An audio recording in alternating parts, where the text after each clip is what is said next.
Welcome to Lecture 21, Migration Connections 1. What we're going to look at today is basically an overview of the notion of out of Africa and that hypothesis.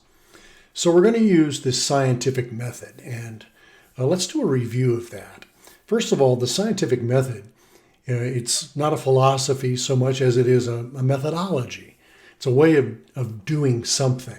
And it actually is a very effective way of testing out ideas. So the very first part of the scientific method is observation, then a question that goes with it, then research about that, then a hypothesis, which in one sense is kind of an educated guess, and then an experiment or an experimental design. There might be more than one experiment, and then the collection of data, followed by an analysis of that data, followed then lastly by a conclusion where a theory is formulated.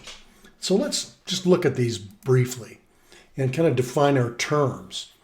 One of the most important things that we want to look at is the difference between probability and possibility. Now, if something is possible, it's a guess that something might happen or has occurred. So for instance, with the two dice, if I roll them, is it possible to always have two sixes come up? Yeah, it's possible, but it's highly improbable. So probability is a measurement of the chances that a certain event would occur. So given the six sides of the two dice, we can mathematically kind of figure out the probability with a good degree of certainty that we wouldn't always get the sixes. And if we did an experiment, we might be able to come up with maybe an average number of the times that we got the double sixes. The higher the probability of an event, the more likely it is that the event will occur. The lower the probability, the less likely it would be to occur. So I probably wouldn't get double sixes all the time. Now, what's the difference between a theory and a hypothesis? And you need to know this, not only for studies in history, but in mathematics and in science and in language, and even in philosophy. So a hypothesis is an educated guess. It's not tested yet, nor not tested much. A theory, though, is a well-accepted answer. It's well-tested, and it's supported by many experiments. So a hypothesis simply proposes a tentative explanation or a prediction about something. Then a scientist bases a hypothesis on a specific observed event, making an educated guess as to how or why that event occurred. So for instance, in our discussion, why do we have similar instruments all around the world? And a hypothesis might be to say that, well, maybe those instruments went along with the culture on a path of migration that one can easily see and thereby show the connection. So the hypothesis may be proven true or false by testing and experimentation. A theory, on the other hand, is a substantiated explanation for an occurrence. Theories rely on tested and verified data, and scientists widely accepted theories to be true.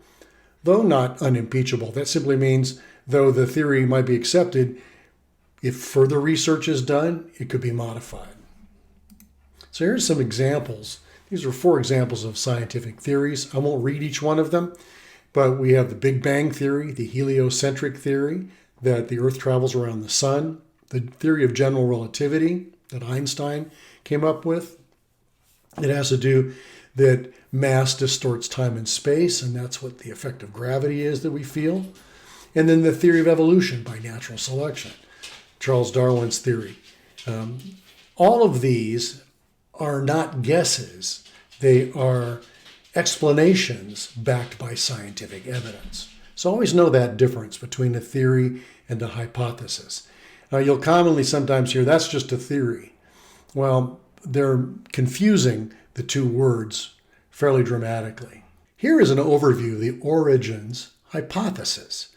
In paleoanthropology, so that's ancient study of humans, The recent African origin of modern humans, also called the out of Africa theory or the single recent origin hypothesis, is pretty much the dominant model of the geographic origin and early migration of anatomically modern humans, Homo sapiens. And it follows the early expansion of hominins through out of Africa, accomplished by Homo erectus, Homo neanderthalensis, and the Denisovans. So if we look at these, this is an interesting hypothesis that says everything came out of Africa, and it's based on some very interesting scientific evidence. So how can this global migration be detected? And there are several ways. Fossils, that's one way. Artifacts, in other words, things that people left behind. DNA, which is very, very important. Mitochondrial DNA is one of the most important tools that scientists use now for this. Languages, one that can look at the similarities between languages and how they kind of evolve around certain areas. And then cultural similarities. And this is where music comes in and musical instruments. So this is very important to our discussion. The study of and mapping of mitochondrial DNA is very important now in looking at human migration. So it's a real proper tool for the determination of the origin of populations due to its high evolutionary performance. So the mitochondrial DNA are these little tiny disc-shaped structures that live inside this human cell. And ancient mitochondrial DNA retrieved from museum specimens, with those, archaeological finds and fossil remains can provide direct evidence for population origins and migration processes. So a good example of that is the Native Americans mostly have a mitochondrial DNA map that goes all the way back to Asia. Then we have these questions that are rather interesting. How does music contribute to this whole human migration hypothesis? Could music and musical instruments be used to track human migration patterns over history? Well, I say yes. It's my hypothesis, and it's one that several other people have postulated. Music could be used to track human migration patterns over history. We just have this example right here of flutes in all cultures. That's just one little piece of evidence that we have seen already in this semester. A real good example of an experiment is this one by Stephen Brown, a neuroscientist at McMaster University in Canada. And he basically hypothesized where humans go, they bring their culture with them. Well, I think we can all probably agree that that's true. And his colleagues, he wondered whether music held clues to human migration. Well, as a matter of fact, he did an experiment in Taiwan with Taiwan's Aboriginal non-ethnically Chinese people and tested songs and song patterns with rhythm and research all the way across the whole area from Taiwan south into the island nations. And he could demonstrate by taking that and mitochondrial DNA together that he could track that there's almost a direct correlation between the songs and the generational changes and migration of people.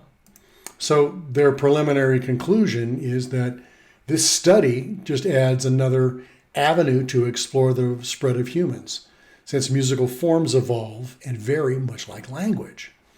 And they even contend that music is a closer identifier to genetics than language. We think that music is as ancient as language as well. So he basically said we're trying to add music as a new kind of evidence.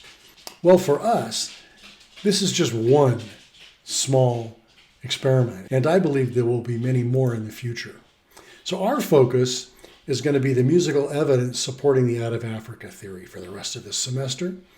We're going to look at the following things: these musical cultural similarities that seem to follow the path of human migration. Musical styles, both vocal and instrumental.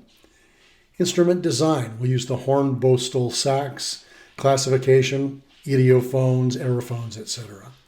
Dance music, religious and ceremonial music, and music aesthetics. So what we're going to be looking for are the similarities between cultures and have some really interesting observations. We have already begun that this semester, but now we're going to target it even more closely. So your assignment is watch the video from the links on Canvas. There's actually just two, this one and a featured video today, and take the Google Doc quiz. Today's video is all about the beginnings of civilization, which gives us a real good overview of what we need to think about when we're talking about human migration. I'll see you in class. Thank you.